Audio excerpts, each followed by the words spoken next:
सुप्रभात सभी को। आज हम लोग जैसा कि पिछले क्लास में हम लोग जो है सो पढ़े थे तुलसीदास जी का भागवत। उससे पहले हम लोग सूरदास जी का भागवत भाग को पढ़ चुके हैं और पिछले क्लास में हम लोग पढ़े हैं तुलसीदास जी का भागवत और आज हम लोग पढ़ने जा रहे हैं तुलसीदास का भाग 2।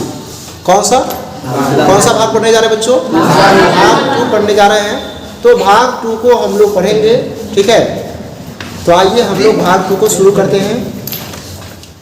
देखिए क्या लिखा गया है। लिखा गया है द्वार ह भोर ही को आजू रटत रिरी हा आरी और न कौर ही पे काजू। सबसे पहले आप मुझे ये बताएंगे कि ये जो पद जो तुलसीदास जी के द्वारा लिखा गया तो ये कौन से भगवान के ऊपर लिखा गया है? राम के ऊपर या कृष्ण के ऊपर? राम के ऊपर। और पिछले चैप्टर में जो हम लोग पढ़े थे वो किनका था? किन्होंने लिखा था? सूरदास जी के द्वारा जो लिखा गया पद था उसमें कृष्ण भक्ति धारा यानी कि कृष्ण जी की भक्ति के बारे में बताया गया था। और ये जो हम लोग पढ़ रहे हैं इसमें राम के बारे में बताया गया। इसके बारे में बताया गया है राम के बारे में। तो आइए मेरे प्यारे बच्चों यहाँ पे हम लोग शुरू करते हैं। देखिए क्या लिखा गया है। लिखा गया है द्वार ह भोर ही को आजू। क्या लिखा गया है? द्वार ह भोर ही को आजू रतत रिरी हा आरी और न कौर ही पे काजू। द्वार का मतलब क्या होता है? दरवाजा। द्वार का मतलब क्या होता है? दरवाजा। हो का मतलब होता है मैं, यानी कि हे प्रभु, हे श्री कृष्ण, हे भगवान, मैं आपके दरवाजे पर कब से खड़ा हूँ? भोर से ही। मैं कब से खड़ा हूँ आपके दरवाजे पर? भोर से ही खड़ा हूँ। कब? आज। मैं आपके दरवाजे पर आज जो है वह भोर से ही क्या हूँ? खड़ा। रटत रिरीहा आरी और ना कौर ही पे काजू। पता है रटत रिरीहा मतलब एक भिखमंगे के तरह, एक असहाय लोगों की तरह मैं क्या कर रहा हूँ? रिरिया रहा। जैसे देखिएगा कि जो आपके जो जैसे भीख मांगने वाले आते हैं वो दरवाजे पर बहुत देर तक रहते हैं, कहते हैं ये माई दे दे कुछ। जैसे आप लोग चैप्टर में भी पढ़े होंगे। कौन से चैप्टर में पढ़े थे? जी नहीं, जूठन में नहीं।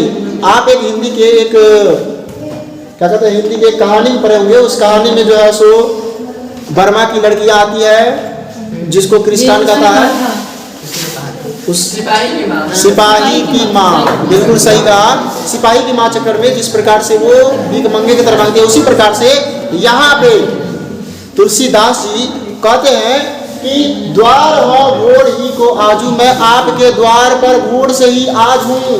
और रटत रिरीहा आरी और ना कौर ही पे काजू।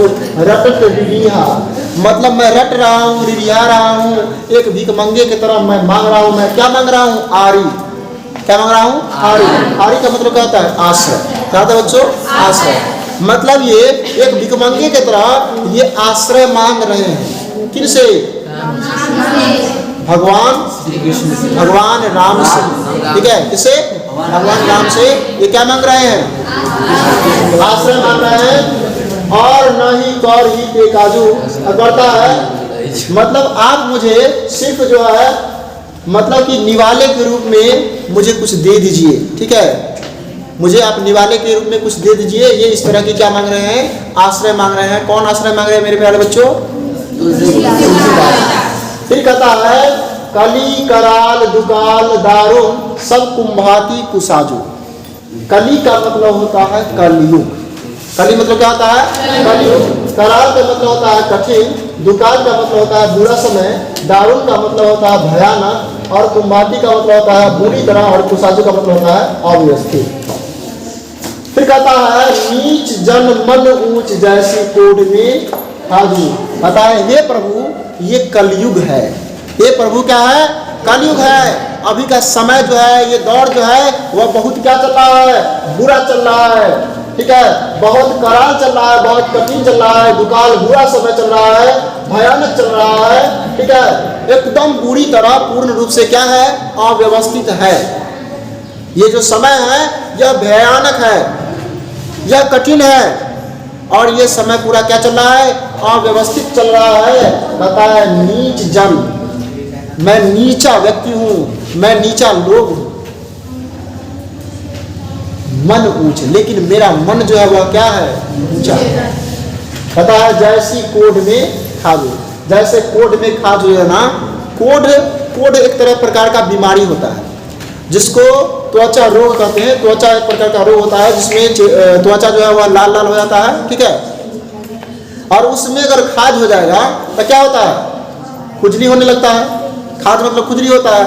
तो जब आपको कोढ़ रहेगा, एक तो पहले से बीमारी रहेगा और ऊपर से आपको क्या हो जाएगा?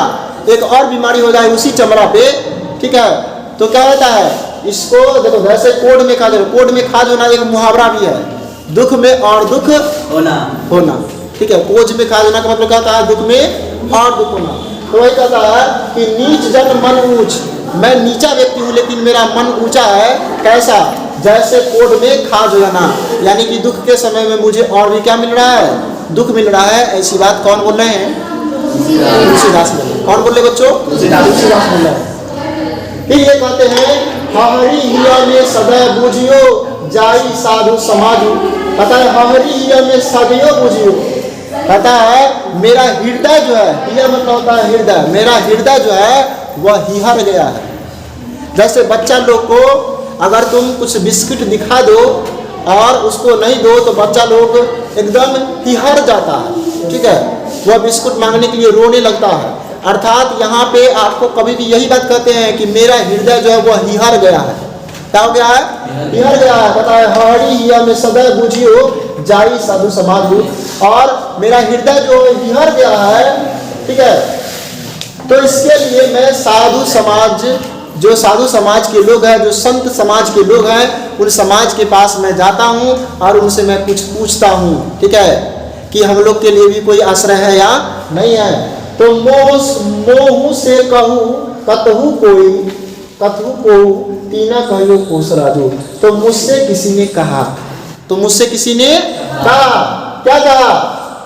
मुझसे किसी ने कहा कि जाइए, ठीक है, आपकी जो समस्या है इस समस्या का निवारण किसके पास है? कौशल राजू के पास है। यानी कौशल्या के जो राजकुमार है, अर्थात कौशल्या किसकी माता का नाम है बच्चों?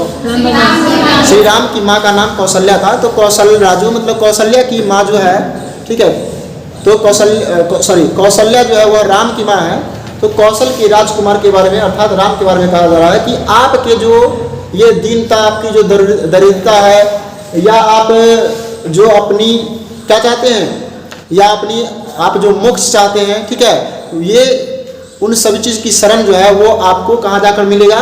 श्री राम की शरण में जाकर मिलेगा, मतलब कौशल राज्य के पास जाकर आपको मिलेगा।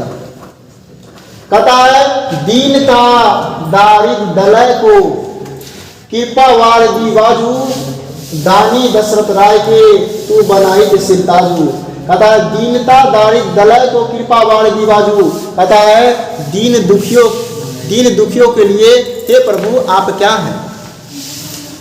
दीन दुखियों के लिए हे प्रभु आप कृपा वारिदी हैं, मतलब कृपा करने वाले हैं। फिर कहता है दानी दशरथ राय के, हे दशरथ पुत्र राम, ठीक है, तू बनाई सिरताजू, यानी कि आप ही क्या बना सकते हैं? सिर का ताज बना सकते हैं। यानी कि सिर का ताज बनाना मतलब दुख को दूर करना, दुख को हर लेना। यानी कि हे प्रभु श्री राम आप ही मेरे दुख को क्या कर सकते हैं? हर सकते हैं। ऐसा कौन बोलते हैं? तुलसीदास यहाँ पे बोल रहे हैं कि आप ही मेरे दुख को क्या कर सकते हैं? हर सकते हैं। फिर कहता है जन्म को भूखो भिखारी हो गरीब निवाजू। कहता है जन्म को भूखो भिखारी हो, मतलब जन्म से ही भूखा और मैं भिखारी हूँ। कौन बोल रहा है बात? तुलसीदास। कहता है हे प्रभु मैं जन्म से ही भूखा हूँ और भिखारी भी हूँ। अब देखो ये यहाँ पे जन्म को भूखो भिखारी हूँ ये बात क्यों बोलता है? देखिए इनका नाम बचपन का क्या था? राम बोला था ना, यानी कि बचपन से ही ये राम नाम की भक्ति का गुणगान कर रहे हैं। तो कहता जन्म को भूखो भिखारी हो, जन्म से ही मैं भूखा हूँ और क्या हूँ? भिखारी हूँ। हो गरीब निवाजू, पेट पेट भारी तुलसी जेवाई भक्ति सुख सुनाजू।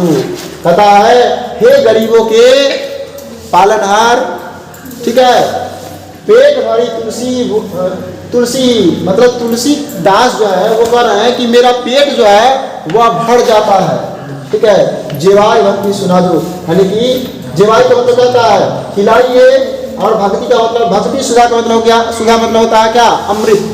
सुधा मतलब क्या होता है, अमृत। अमृत का पर्यायवाची शब्द क्या होता है बच्चों, सुधा। और सुनाजू का मतलब होता है अच्छा भोजन। यानी कि ये दरअसल में भोजन के भूखे नहीं है, यहाँ पे क्या कहने का मतलब ये उनके भक्ति के भूखे हैं। तो कहते हैं कि आप अमृत रूपी भक्ति जो है उसका सोपान, उसका भोजन जो है मुझे क्या कीजिए, करा दीजिए, ठीक है। अमृत रूपी जो भक्ति है उसका सोपान मुझे क्या कीजिए, करा दीजिए, जिससे मेरा उदर जो है वह क्या हो सके, भर सके। तो आज की क्लास में मेरे प्यारे बच्चों इतना ही। हम फिर मिलेंगे आप लोगों से अगली क्लास में अगले चैप्टर के साथ। तो बहुत बहुत धन्यवाद आप सभी को।